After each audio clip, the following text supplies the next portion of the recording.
A'udzu billahi minasyaitonir rajim. Bismillahirrahmanirrahim. Alhamdulillahi rabbil alamin wassalatu wassalamu ala rasulil karim wa ala alihi wa sahbihi ajma'in. Qala rabbi shrah li sadri wa yassir li amri wahlul 'uqdatam min lisani yafqahu qawli wa la haula wa la quwwata illa billahil aliyyil azim. Tuan-tuan dan puan-puan yang dirahmati Allah, bertemu lagi kita di Qalbil Quran yang ke-46. Kita masih tadabbur ayat berkaitan pensyariatan ibadat puasa di bulan Ramadan. Malam ini siri ini akan membincangkan ayat 186 surah Al-Baqarah berkaitan dengan doa yang Allah Ta'ala sarankan bagaimana kita nak berinteraksi dengan Allah ketika kita berdoa. Mari langsung kita ke ayatnya. A'udzu billahi minasy syaithanir rajim. Bismillahirrahmanirrahim. Wa idza sa'alaka 'ibadi 'anni fa inni qarib ujibu da'watad da'i idza da'an falyastajibu li wal yu'minu bi la'allahum yarshudun. Ayat ini walaupun tidak ada melibatkan hukum hakam puasa, tetapi dia berada di tengah-tengah ayat puasa. Ayat sebelumnya pun ayat puasa, ayat selepasnya pun ayat berkaitan dengan syariat ibadat puasa. Jadi ulama ketika menyebut antara perkara yang menyebabkan doa dikabulkan oleh Allah adalah puasa.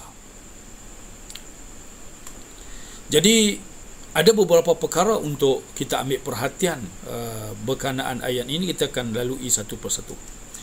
Pertama, ayat mohon doa ini diletak di antara ayat-ayat syariat puasa.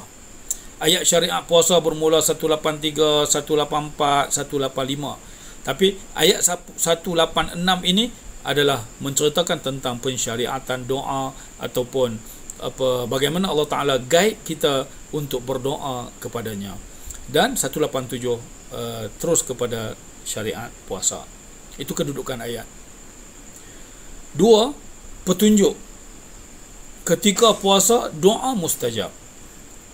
Jadi Nabi SAW menyebut 3 golongan yang tidak ditolak doa mereka.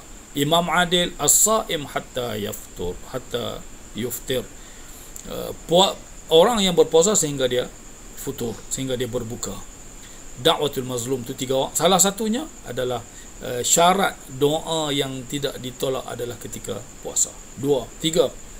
Doa pasti mustajab kerana Allah Subhanahu wa Ta'ala sendiri yang menjawabnya. Tidak guna perantara seperti di ayat-ayat yang lain. Jadi ayat yang lain kalau kita tanya para sahabat tanya, Allah Ta'ala kata kepada Rasulullah, kamulah yang jawab. Katakan kepada mereka seperti ini.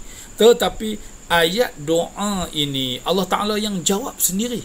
Jadi ulama ketika mengulas isu ini katanya doa pasti mustajab kerana Allah Subhanahu wa Ta'ala sendiri yang menjawabnya. Mari kita tengok ayat yang menyoal Rasulullah. Yas'alunaka, mereka tanya kamu anil anfal. Allah Ta'ala kata qul, katakan kepada mereka, al-anfal lillahi wa rasul. Yas'alunaka 'anil mahid qul huwa azan fa'tazilun nisa. Tanya tentang haid, kamulah jawab apa masalahnya. Yas'alunaka 'anil ahillah, tentang anak bulan, mereka tanya kamu, qul hiya mawaqitu linnas. Yas'alunaka 'an dzil qarnain qul sa'atlu 'alaikum min. Qul itu makna dia, ya Rasulullah, katakan kepada para sahabatmu, katakan kepada orang yang bertanya itu, yas'alunaka 'anir ruh qulir ruhu min amri rabbi. Katakan ruh adalah urusan Tuhan. Tetapi untuk ayat ini, wa iza sa'alaka, jika mereka tanya kamu, hamba-hambaku tanya kamu, tidak ada kalimat qul di situ. Fa inni qarib, aku dekat. Allah Ta'ala jawab direct. Dia tidak meminta Rasulullah untuk menjadi perantara untuk jawab. Ini kesimpulan yang ulama ambil, Allah Subhanahu Wa Taala jawab langsung, tidak diserah kepada Nabi SAW untuk jawab, menandakan bahawa urusan doa dengan Allah adalah langsung, tidak perlu pakai perantara.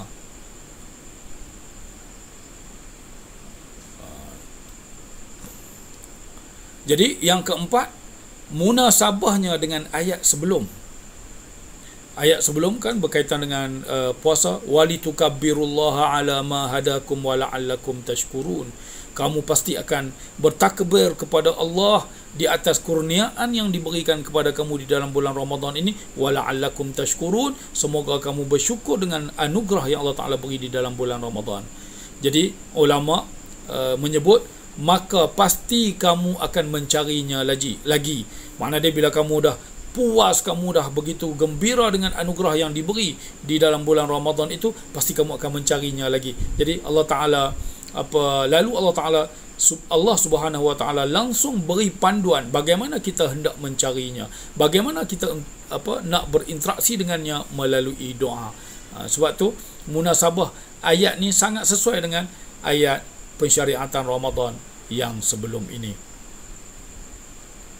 Itu yang keempat.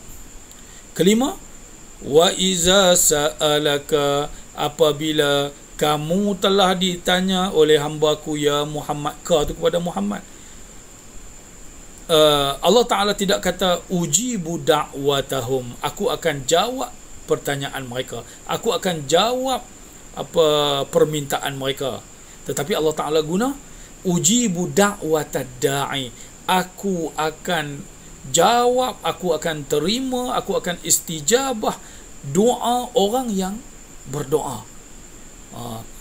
Soalan dia, kalau hamba-hamba-Ku tanya kepada kamu, aku akan jawab. Sepatutnya Allah Ta'ala akan kata, aku akan jawab permintaan mereka. Tetapi dalam ayat ni Allah Ta'ala umumkan. Allah Ta'ala tak kata dia jawab golongan yang tanya saja, golongan yang tak tanya pun Allah Ta'ala jawab. Jadi ujibu da'watad da'i, aku akan jawab permintaan orang yang berdoa. Kerana apa? Kerana yang menyoal pada Nabi terhad. Mana dia berapa orang saja yang tanya kepada Nabi, para sahabat. Nabi SAW juga hidup di waktu terhad. Kalau tak ada Nabi, siapa nak jawab doa mereka? Allah Ta'ala kata, Allah Subhanahu Wa Ta'ala jawab pada semua yang berdoa, bukan yang menyoal Nabi sahaja.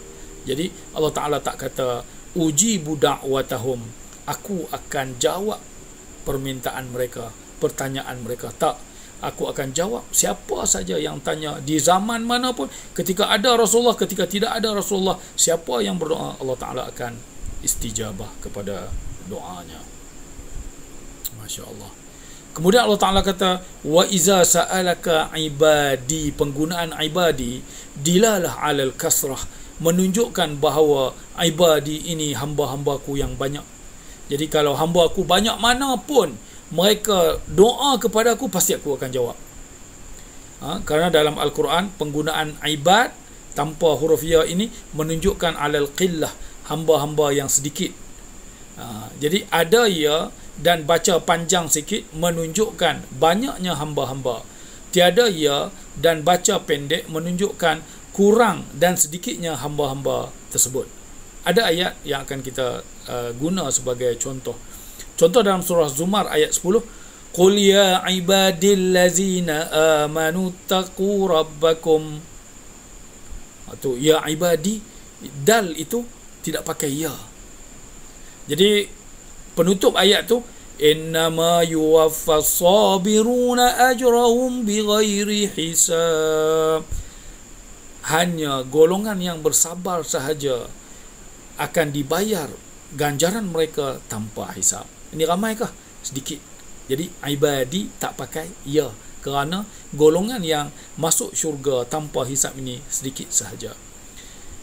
Ya ibadi fattaqun. Ni kita ambil ayat yang 17 tu. Fabashir ibad, berilah tahu berita gembira kepada hamba-hambaku yang sedikit. Siapa? Allazina yastami'una alqawla, yang mendengar percakapan, mendengar perkataan, fayattabi'una ahsanah, mereka yang mengikut, ambil yang baiknya. Ulaika allazina hadahumullah wa ulaika hum ulul albab. Ulul albab ni juga golongan yang sedikit, sebab tu guna ibad. Adapun qul ya ibadiyallazina asrafu, ni masih surah Zumar, 3 ayat, 2 ayat di atas tadi pun surah Zumar, ini surah Zumar ayat 3, ayat 53. Qul ya ibadiyallazina asrafu, menandakan bahawa hamba-hamba yang diseru ini ramai, yang asrafu ala anfusihim, yang banyak merugikan diri sendiri, yang membazir, yang melakukan perkara yang menentang ajaran ataupun menentang permintaan Allah. Qul ya ibadi, wahai hamba-hambaku yang banyak sangat, allazina asrafu ala anfusihim la taqnatu min rahmatillah, jangan kamu berputus asa terhadap rahmat Allah. Lagi dalam surah Al-Ankabut, ya ibadiyallazina amanu, wahai hamba-hambaku yang banyak, ya tadi tanda banyak, inna ardi wasi'ah, bumiku luas, fa iyaya fa'budun, hendaklah kamu beribadat kepadaku. Kullu nafsin za'iqatul maut summa ilaina turja'un, ramai yang akan, semuanya yang akan merasai mati, setiap jiwa pasti akan merasai mati. Jadi ya ibadi ni dalam Al-Quran konsisten, ulama kata penggunaan ibadi ada ya pasti menunjukkan kumpulan ini kumpulan yang banyak. Bila tak pakai ya, itu kumpulan hamba-hamba yang sedikit. Seterusnya Allah Ta'ala sebut fa inni qarib. Allah Ta'ala tak kata fa ana qarib, aku dekat. Fa inni, jawab tanpa perantara. Pertama Allah Ta'ala jawab direct tanpa perantara. Yang kedua taukidkan kenyataan ini dengan inni, menandakan bahawa sangat dekat, aku dekat denganmu, aku sangat dekat denganmu. Jadi dalam surah Qaf ayat 16 Allah Ta'ala sebut betapa dekatnya Allah Ta'ala dengan kita. Wa nahnu aqrabu ilaihi min hablil warid, kami lebih dekat kepada manusia. Tadi Allah Ta'ala ayat depan tu sikit, walaqad khalaqnal insana wa na'lamu ma tuwaswisu bihi nafsu, kami cipta manusia, kami tahu apa yang bergolak di dalam hatinya. Wa nahnu aqrabu ilaihi min hablil warid, kami lebih dekat kepada manusia itu daripada urat kerengkungnya. Bayangkan urat kerengkung ini berada di dalam dalam badan kita, dalam leher manusia, tetapi Allah Ta'ala kata dia lebih dekat daripada urat kerengkung ini dengan kita, diri kita sendiri. Masya Allah, ini betapa dekatnya Allah Ta'ala dengan kita. Kemudian ujibu da'watad da'i iza da'an, aku akan jawab permintaan doa seseorang jika dia berdoa. Cuma ayat ini Allah Ta'ala terbalikkan. Sepatutnya iza da'an ujibu da'watad da'i, jika dia berdoa aku akan jawab doanya. Jadi Allah Ta'ala ujibu da'watad, aku akan jawab kalau dia doa. Allah Ta'ala nak taukidkan bahawa ijabah itu pasti, dan janji Allah ini sangat kuat dengan penggunaan mendahulukan ijabah. Ujibu da'watad da'i iza da'an. Jadi iza da'an ni fi'il syarat, da'an tu fi'il syarat, jawab syarat dia ujibu da'wah, tetapi didahulukan jawab syarat kerana Allah Ta'ala nak beritahu kepada kita betapa jawapan dari Allah itu sangat confirm, dan janji Allah ini sangat kuat. Jadi didahulukan jawab syarat ke atas fi'il syaratnya, yang selalunya dalam bahasa Arab tak pakai.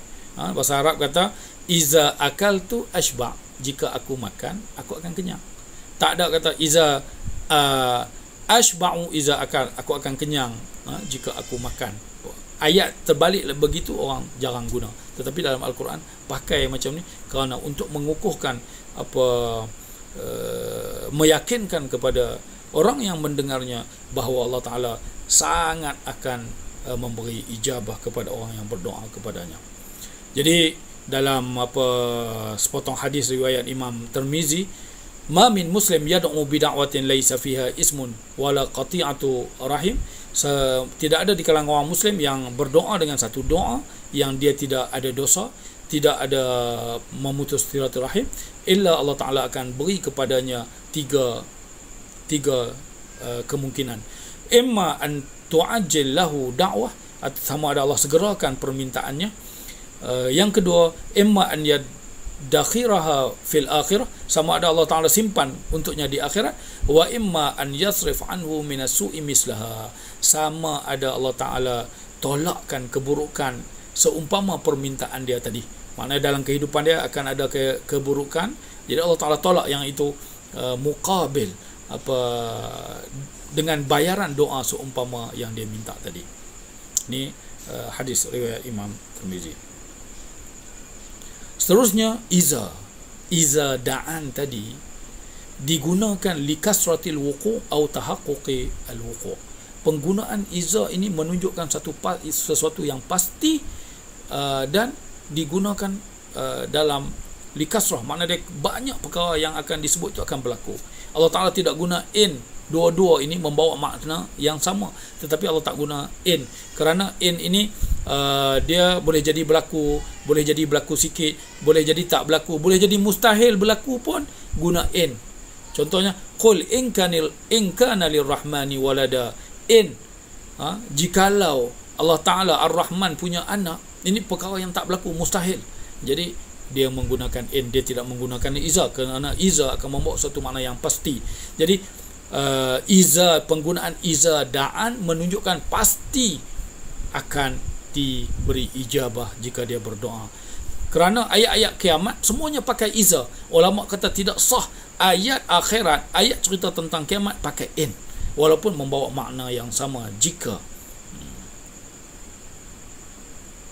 Seterusnya, falyastajibu wal yu'minu bi, syarat al-istijabah, dia kena nak Allah Ta'ala nak jawab, nak beri permintaannya, dia kena dulu terima, sambut perintah Allah dan tinggalkan larangannya.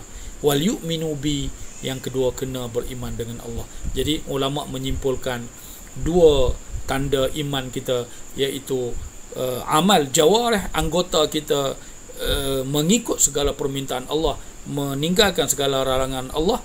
Al-iman, satu lagi di hati, amalan hati. Hati kita meyakini apa yang kita lakukan, doa yang kita buat, menyebabkan Allah Ta'ala akan terima doa kita. La'allahum yarshudun, la'allahum yahtaduna ilal khair. Ulama kata semoga jika mereka dah jawab, dah terima permintaan Allah, beriman dengan Allah, doa mereka tadi akan dibawa ke arah kebaikan.